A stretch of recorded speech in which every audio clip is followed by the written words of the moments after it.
Hello বন্ধুরা, caramel pudding বানানোর জন্য সবার প্রথমে আমরা ব্যবহার করব একটা পাত্রের মধ্যে 3 টেবিল সুগার নিয়ে একটু জল দিয়ে ভালো মতন করে নাড়িয়ে চেড়ে ফাটিয়ে নিতে হবে। তারপর এরকম কালারটা চলে আসার পর একটা আলাদা পাত্রের মধ্যে, যেটাতে আমি ক্যারামেল পুডিং সেট করব, সেটাতে ভালো করে ঘুরিয়ে ঘুরিয়ে সেট করে নিতে হবে।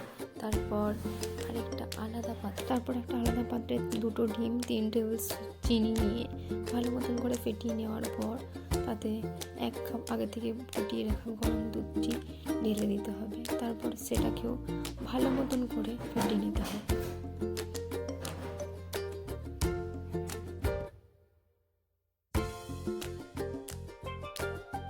তারপর সাদা পাউরুটি 2টো টুকরো টুকরো করে নিয়ে তাতে দিয়ে ভালো মতন করে ফাটিয়ে নিতে হবে।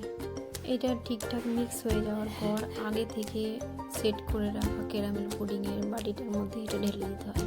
তারপর একটা বড় জায়গার মধ্যে জল রেখে তার মাঝখানে এই বাটিটা বসিয়ে একটা স্পুন দিয়ে ভালো মতন করে দেখে নিতে হবে এটা হয়ে গেছে কিনা। তারপর 20 থেকে 25 মিনিটের মতন এটা দেখে নেওয়ার পর যখন দেখবো এটা হয়ে গেছে, একটা স্পুন দিয়ে তারপর একটা পাত্রের মধ্যে এটাকে উবুত করে ঢেলে দিতে হবে। দেখো বন্ধুরা, ক্যারামেল পুডিংটা ঠিক এরকম হয়েছে। আমার প্রথম এক্সপিরিয়েন্স।